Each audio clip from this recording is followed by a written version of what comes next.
Hey everyone, hope you guys are having a great day today. My name is Shivam and welcome back to this series where we are studying for front-end system design interview questions. In this video, we'll take a look at another popular front-end system design question. We are asked to build a Typeahead / autocomplete component.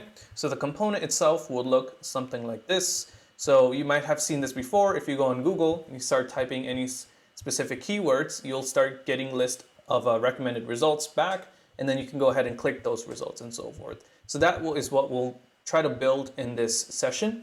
So this video is essentially going to be divided into 7 parts. Part 1 is going to be clarifying questions, and we'll get to that in a moment. Part 2 is going to be talking about the functional and non-functional requirements. Part 3 is going to go into the high-level component design. Part 4 is going to go into the actual React component design here and the data types that we need.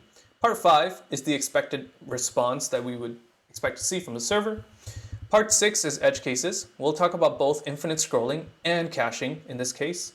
And then finally, we'll end it off with some optimizations and best practices for this particular problem at hand. Something to keep in mind, during a real interview, you only have about 30 minutes to walk through your entire thought process. So I will try to mimic something similar in this video. However, I might go faster than expected. So if you are looking into a more in-depth guide for everything I will cover in this video and more, I really recommend checking out FrontendLead.com. FrontendLead.com is a comprehensive platform that allows you to study for any front-end interview. At FrontendLead, we have a list of the most frequently asked interview questions across big tech companies. We cover everything from building small applications to JavaScript specific interview questions to front-end domain knowledge questions to front-end system design questions. And we also offer 6 questions completely for free, and each question has a detailed solution, including the one we'll be covering today, which is to build a general purpose autocomplete component.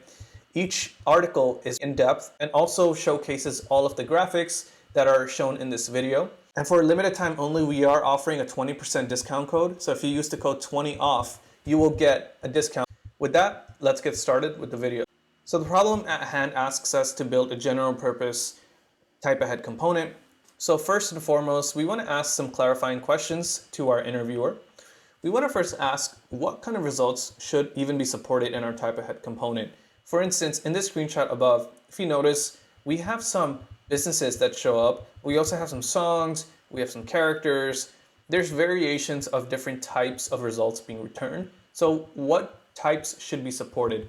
Let's say for our use case, we want to just support a 2-line row. So we'll have a row that might have 2 lines, a title, subtitle, and potentially a graphic like an avatar. So we'll keep it kind of general purpose in our case. And then we also want to ask, what devices will this component be used on? Is it going to be only for web? Will it be available on mobile and so forth? Generally speaking, it should be working across all platforms, but there might be some considerations we might need to consider on mobile. For instance, if you don't have enough real estate as you're scrolling when you type, maybe we might want to show the results on the bottom.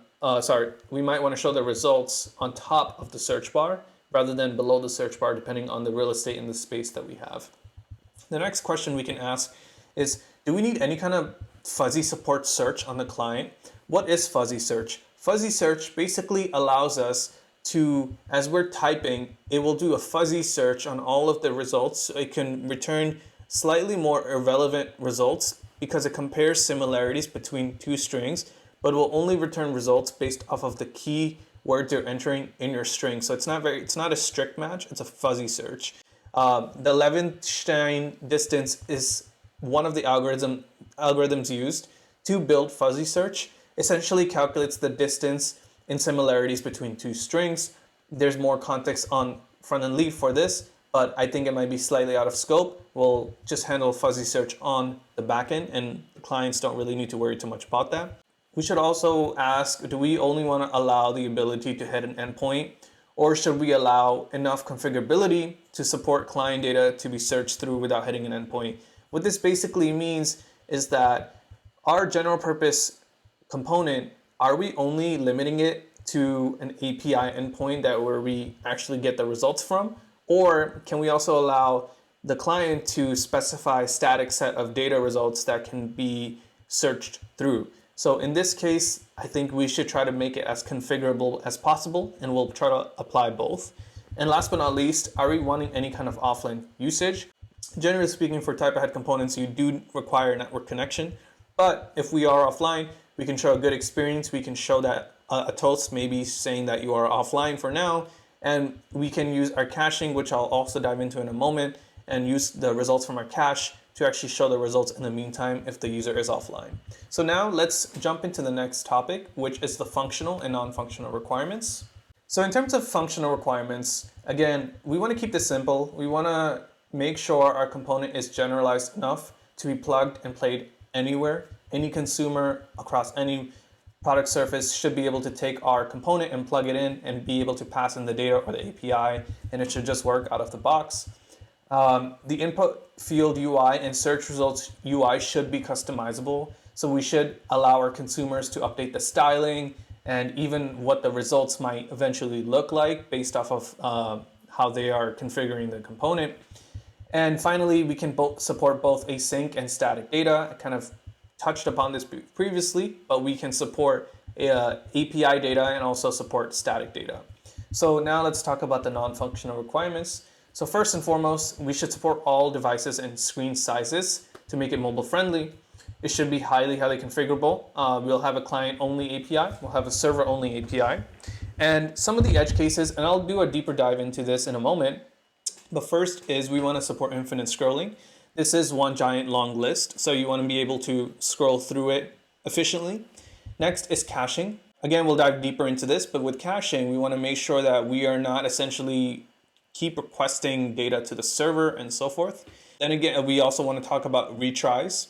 And something I forgot to mention here, but we'll talk about this more during the component design, is making sure that we're debouncing our keystrokes, which essentially means that we're not sending a network request every time you're typing. We're essentially creating an interval between those types. Maybe you start typing it towards the end, and when you're done typing, then we send the request. So that way we keep things more performant. We've already talked briefly about offline usage, but we can read from our cache. We can show good experiences by showing loading, error, and success states. We want to make sure things are accessibility friendly. And this kind of goes in the realm of optimizations. So we also want to have support for internationalization. We can use a third-party service like SmartLink, or we can use an HTML language attribute to help us for that as well. Generally speaking, a third-party service is more accurate and you have better control over what the end customer sees. Last but not least, we'll talk about some of just the general best practices that we could apply here. So now let's move on to part 2. We're going to be discussing the high-level component design. So our component, our view layer here, essentially will be communicating to some kind of server, some kind of endpoint. We don't really care here what that endpoint really is. It could be RESTful, it could be GraphQL, it could use sockets. It doesn't really matter because our responsibility here really is just to consume the data and to render it. So on our client layer, we'll basically use an MVC pattern here to manage our data and our view layer. So our controller, which is essentially our brain of our application, will be communicating with the server. It'll be pulling data in from the server and also be sending data to the server if necessary. Then when we actually consume the data from the server, we'll be storing it in our client store. We might store it either in memory or in cache, depending on the configuration settings from the consumer. By default, we might store in cache, and I'll get to those details in a moment. But otherwise, our data will be stored in cache or memory. And then our controller will read our data store and use the data from there to render and update the view layer. Now the view layers can also have interactors too. For instance, what happens if after you render results, if you click on one of those rows, something should happen. The interactor will communicate with the controller. The controller will then communicate with the server if necessary. Otherwise, it will update the data store if needed. So we will keep our high-level component design very simple for this case. So now let's actually take a look at the meat of this problem, which is our actual component design. So before we jump into component design, I just do want to mention that this kind of content takes a lot of time and effort to prepare and produce. So if you want to show support for the channel, please just take a second and press that like and subscribe button. It does show a lot of support to me and encourages me to continue building more content such as this. So I do want to thank you for that. So now let's move on to the component design. So now let's actually take a look at the most important part of this entire system design interview, which is our component design. So in this case, let's say we decide to use React, React is great because it allows us a lot of flexibility and scalability with our components and the design across for it too. So we can use React to build this out. So in terms of our component design, this is what it would look like. So our component will have some props available. Let's call it type autocomplete props. So our props can be divided into different segments. The first segment is the data segment. The second segment is the caching segment. Third is interactors. Fourth is styling. And fifth is debouncing related work. So let's take a look at the data context. We will be providing an optional property here. So this is optional for the consumer to use. And if you notice a common pattern across all of them, they're pretty much optional across the board. This is because we want to provide enough flexibility for the consumer that if they do not choose to use any of these props, the autocomplete component will still render. So even if you want to render just a blank text field, well, you'll be able to do so because if you pass nothing for everything else, then there will be no results to render. But for our data context, this is responsible for determining what data the component will be monitoring. Will it be monitoring a network request data set, or will it be monitoring a client context data set? So let's take a look at the network context and client context. So the network context will consist of the following properties. So the first is the URL. It's the actual API URL that we'll be communicating with. The second is the results key. Now this is important because every single API might have a different key where the final results that we want to render are stored. So it could be heavily nested inside of the results object. So for optional, you can pass in a string that can specify where the results are stored from our API response. Here's an example. You can say the default is results data, but maybe that might be stored results data list items all or something like that. So it really depends on the API response, so we can provide enough flexibility there. Then we'll provide a pagination property. Again, it's optional, and I'll get to the pagination context in a second. But pagination context will basically allow us to use both offset-based approach pagination and cursor-based approach pagination. I'm going to go deeper into pagination and infinite scrolling in the next part, but at a high level, you just want to understand that both have their use cases. For instance, if you're working with more fast-moving applications, you might want to use a cursor-based pagination.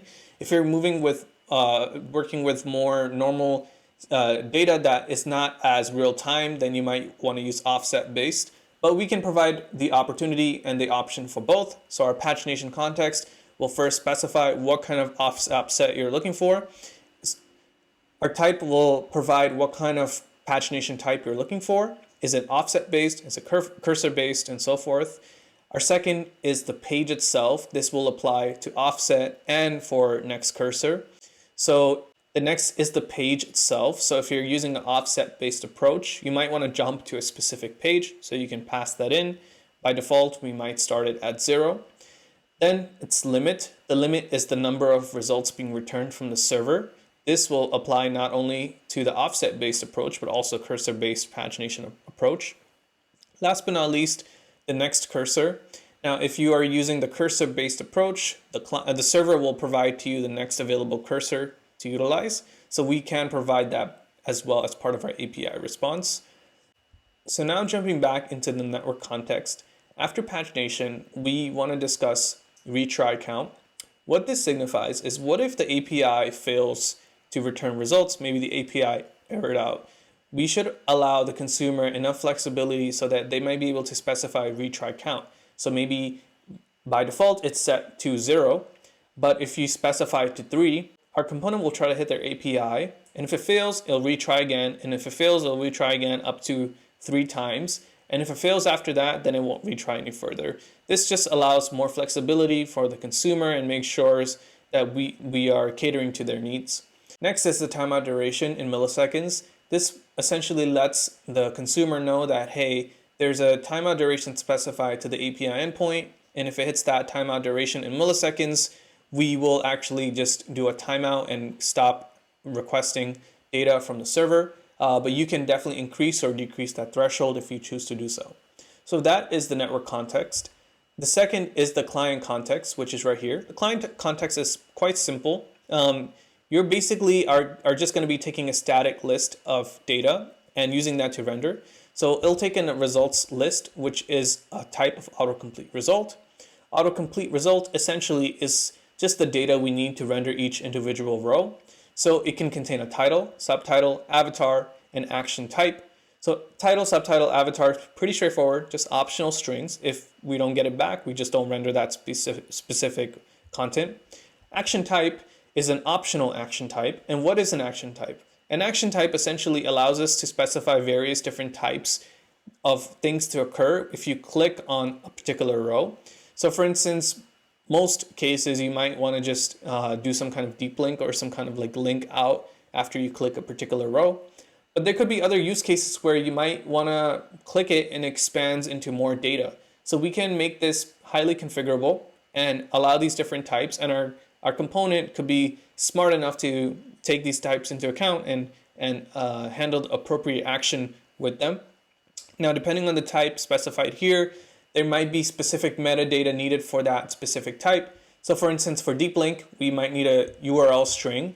But if there's another type, for instance, maybe a type could be a modal or a pop-up, then we might need other metadata associated for that pop-up. So we can keep this pretty generic, but at the same time, highly configurable and customizable. So next in the client context is pagination. We've already discussed pagination. It works identical as before. The next is pagination. This is totally optional to pass in, but even if you're not communicating with an external server, even if it's a large set of static data on your client, you might still want to paginate it because you don't want to create too many DOM nodes at once. So you might want to paginate that content. So you can use an offset-based approach pagination and provide the pagination context there. So that handles our network and client context. So now let's move on to the next part, which is on-fetched search results. So what is on-fetched search results? So this essentially returns us a promise. And this promise will basically call our API that we're passing into the network context, and it will return back the results that came in from the API response, and also specify the page and the limit or a pagination context in there. How this is useful is, what if our consumer wants to do some really custom rendering for each individual results row item? Well, what they can do is they can use this on-fetched results, grab the data that came in from the server, create their own custom React component to render each row from the results, and then pass that in to our styling, which is our result renderer function. I'll get to this in a moment, but our result renderer is optional, but you can pass in a JSX component into it, and it'll use that data to render the row results. So this is totally optional, but it does provide our consumer enough flexibility, if they choose to do so, to use this on-fetched results option. Another use case for it could be tracking purposes or so forth, but it is a nice to have. The next is the min search length. So the purpose of this is that there could be cases where you might want to do a network request before someone even starts typing. Let's say, hypothetically speaking, we set this to 0. How it will work is when our consumer uses this, because the min search length is set to 0, automatically, as soon as our component is on the screen, even if the end customer doesn't interact with it, we'll automatically send an API response to the backend, fetch the data in for the initial state, so that when our input goes into focus, we might already show some suggested results at the bottom. This is how you can use min search. Another way is, maybe you might not want to start searching until the user types 3 characters or so forth. So you could utilize the min search there. Next is the cache context. And in terms of the cache context, there is different types of caching we could be utilizing for our component.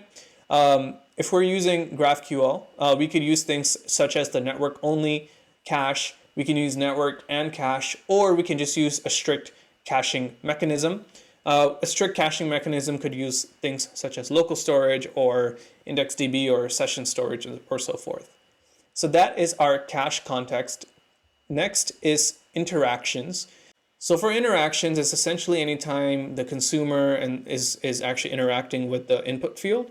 So we can pass in different props. We can return back on change, as you're typing, what happens when the text changes on focus, on blur, and on select. That is selecting a specific row.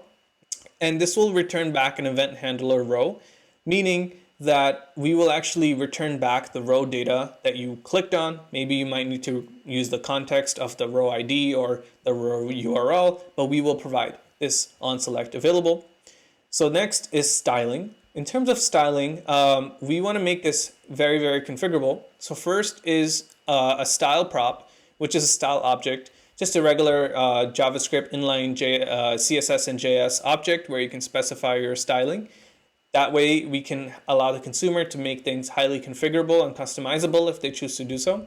Second is passing a list of class names. It's pretty straightforward.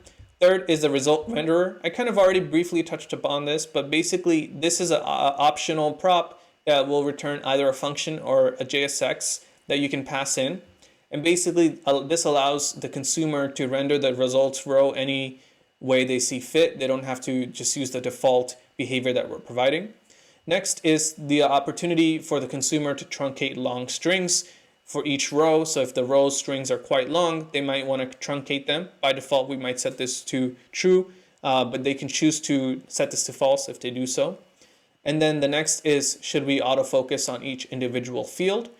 This means that when the page is initially loaded, should this be the focus right away automatically, or should we allow the user to click the input field and do a manual focus?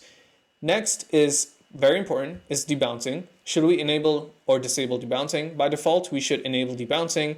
And the first one is just a Boolean to let us know if it should be enabled or disabled. The second is the debouncing duration. So it could be in milliseconds, but maybe by default, we might make the debounce every 300 milliseconds, but we can let the consumer increase that if they wish to do so. And then last but not least, this is actually a duplicate. I should get rid of this, but it's essentially the same thing as min search length. So we don't really have to dive into this. Cool. Now that's out of the way, let's take a look at the expected API response. This is not very important because our component should be general purposed, but I just wanted to showcase a very simple example. So our API could use offset-based response or cursor-based response, but eventually it will provide some kind of prefix where our data will be stored, and we can reference the data from there and then use that to render our component. So now let's move on to edge cases. First and foremost is infinite scrolling. So we have two options for infinite scrolling. One is cursor-based approach, and the second is offset-based approach. So here's an example of what a cursor-based approach API looks like. So you'll have API/items, and then here you specify a cursor query parameter, and you specify a cursor ID that you want to reference so that the backend essentially will know that, okay, the client has provided a particular cursor ID. I know that this is the last item that they have seen. So I need to compute what is the next set of items to be returned. And then you can also specify a limit for how much of data should be returned from the server. Now, what is the benefit of using this approach? Well, with a cursor-based approach, you have a pointer to the last item in the results, which has real-time app support. What does that mean? So imagine you're on Facebook and you are scrolling through the news feed, right? And you're scrolling, and all of a sudden, some new feed items pop up. Maybe two other feed items pop up. Well, if you're using a offset-based approach, you're only specifying the page and size, and these new feed items can happen so frequently and so fast that you'll essentially be running into a place where you're seeing duplicated data. So you might see the same results at the very bottom that you're seeing on the very top of the page, because the new results will automatically be propagated to the top of the page in real time. So to avoid duplication, we use cursor-based approach so that we avoid duplicated results.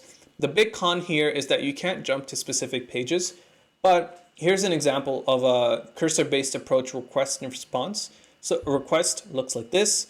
You specify the cursor, some cursor ID, and the size, which is the cursor is an ID. And the response will look something like this, which is pagination. Specify the size, and then you'll also return back the last cursor available from that response, and you can use this for your next cursor as well.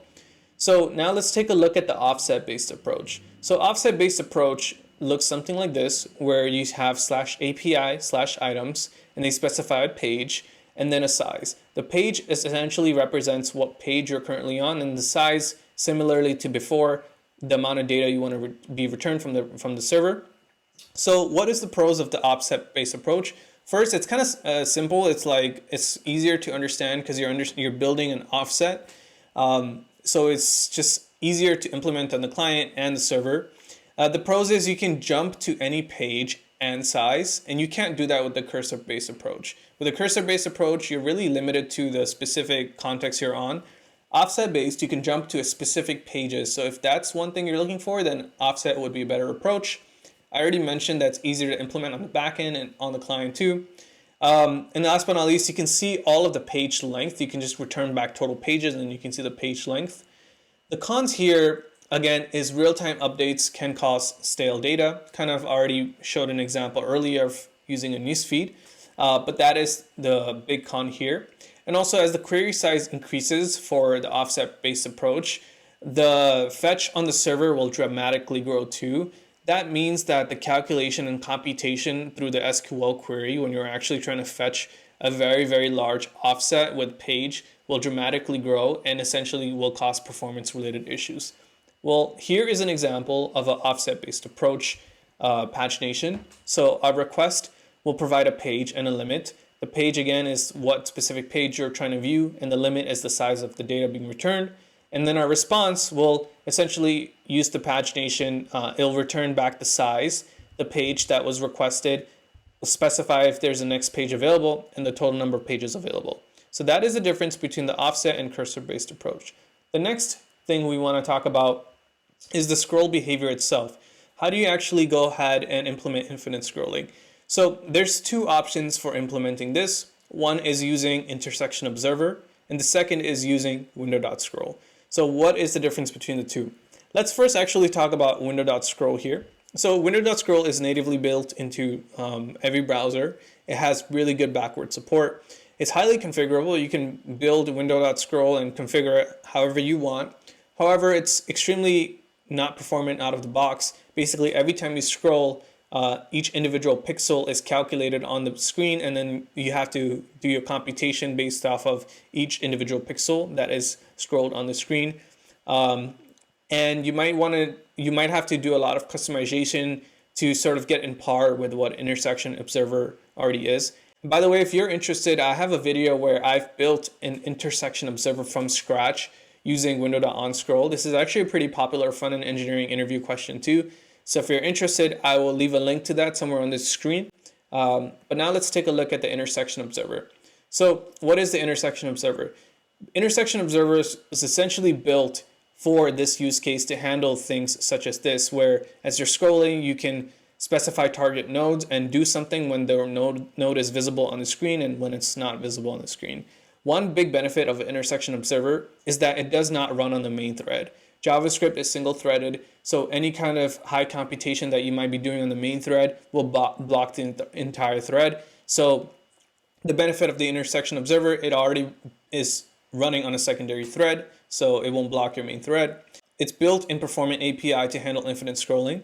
To implement infinite scrolling using intersection observer, you basically need to add a loading node after the end of your results and watch the node via intersection observer. If the node is in view, then you add new items.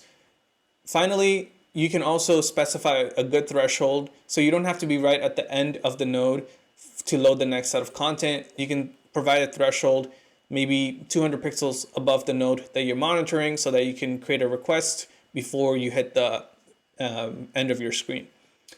Last but not least, we want to talk about virtualization and virtualized lists. Without going too deep into it, basically, if you are continuously doing some kind of infinite scrolling, you're going to be creating more DOM nodes on your page, and that's extremely expensive. So to kind of go around doing this, what you can do is do something called recycling the DOM. So you might have a finite number of DOM nodes on your page, and as you pull in more data, you're essentially going to go ahead and replace those nodes, the content within those nodes, with the new content. At the same time, you're going to be increasing your scroll bar on the right side to mimic a real infinite scrolling feature. How would you be increasing the scroll bar, you might ask? Well, what you can do is instead of adding new nodes to the actual list, you can go ahead and update the height of the actual container to account for those new nodes. And that way the scroll bar will expand and it'll look like you're actually going ahead and adding more nodes to the actual DOM while making it and keeping it as performant as possible. So now let's talk about caching. First is the cache TTL, which means time to live. When should our cache be expired, or when should we remove stale data? So we could configure this and add more support in our component design to specify cache TTL. We can also specify cache eviction policy. So anytime you're adding cache to like cookie or local storage, there is some sort of storage limit. For local storage, it's around 10 megabytes. Cookies are even less, I believe. So we might want to consider some kind of eviction policy if we are reaching that threshold. We might want to utilize some kind of LRU cache or some kind of mechanism to evict old data and keep the newer data in there. The alternative to using local storage is to use IndexedDB. The benefit there is we don't have any kind of storage limit. However, IndexedDB is more complex to utilize, but it is an alternative that we could consider using. Next, let's talk about the cache store types. So there's different ways to store our cache, right? There's two real main ways. There's a normalized cache and then there's a non-normalized cache. So generally speaking, the non-normalized cache looks something like this. So we'll have a cache object and the cache will specify a key. This key is actually what we are typing in. So for instance, initially if we type in GO, then we might get a list of results. One of the results we get is a type business with a text, and the text is GOG, right? It has GO in there. But imagine we type now GOOG. Well, now we'll have two results. We'll still have GOG, and we'll now also have Google. But the issue here is we have duplicated results. We have one here and one here. So we can have duplicated results here, and we definitely want to avoid doing this because as our data set grows larger, we want to try to make things as performant as possible and small as possible. Our second option is to use just a regular array that just contains all unique values for each individual row. However, we lose the ability to specify the key prefix for our search. So we would have to essentially compute that on the client. It makes the complexities significantly worse because that then becomes O of n. We have to parse through each individual keystroke and figure out which text matches here.